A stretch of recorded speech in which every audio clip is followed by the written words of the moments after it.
और वो है आत्मा की जागनी। इस संसार में बैठे बैठे जो जागनी हो रही है, चितवनी के माध्यम से आप अपनी परात्म को देख रहे हैं, अपनी परात्म के सामने विराजमान युगल स्वरूप को देख रहे हैं, परम नाम के 25 पक्षों में रमण कर रहे हैं, वह चितवनी है।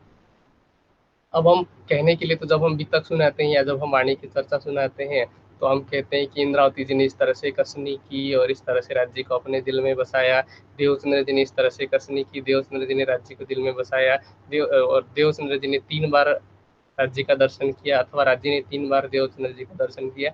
अगर यहाँ पर कोई आया ही नहीं, यहाँ से वापस किसी को जाना ही नहीं, तो फिर ये सब क्यों? फिर हमें वाणी भी तक सुनने की आवश्यकता क्यों है?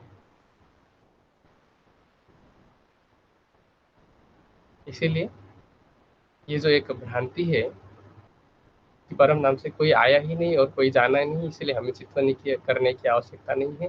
मैं सभी सुंदर साथ से, जो भी सुंदर साथ इस भ्रांति में पड़े हुए हैं, वो सभी सुंदर साथ इस भ्रांति को छोड़ करके ब्रह्मवाणी का आश्रय लेकर के वाणी का स्वयं अध्ययन मनन करके फिर उसको दिल में बसाए। कोई व्यक्तिगत रूप से कुछ भी कह सकता है, व्यक्ति कोई राज्य नहीं हो सकता। राज्य ने हमें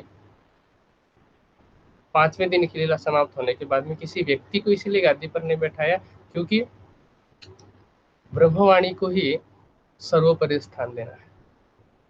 तो वाणी स्पष्ट रूप से हमने अभी आज की चौपाई में, आज की चर्चा में जितनी चौपाइयाँ सुनी, सभी चर्चाएं हमें स्पष्ट करती हैं कि परम नाम से ब्रह्म सृष्टियाँ भी इस संसार में आई हुई हैं, राज्य भी इस संसार में आए हुए हैं, श्यामा जी संसार में आई हैं, अक्षर की सुरता आई हुई है, असराफिल जब्राइल दोनों आए हुए हैं।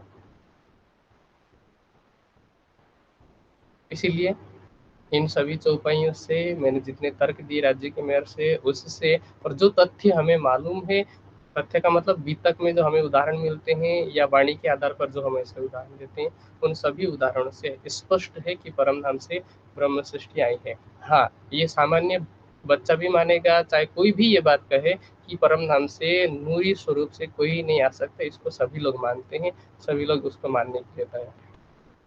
इसीलिए जो वाणी का सत्य सिद्धांत है, उस सिद्धांत को हम स्वीकार करें, क्योंकि सत्य को स्वीकार करने में ही सबका कल्याण है।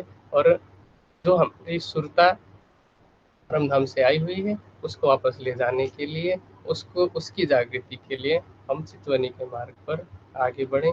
इन्हीं शब्दों के साथ मैं आज की इस विषय को विराम देता हूँ। ये विषय वैसे आगे भी चलता रहेगा। अगला जो विषय है, अगली चर्चा होगी कल या परसों, जब भी चर्चा होगी समय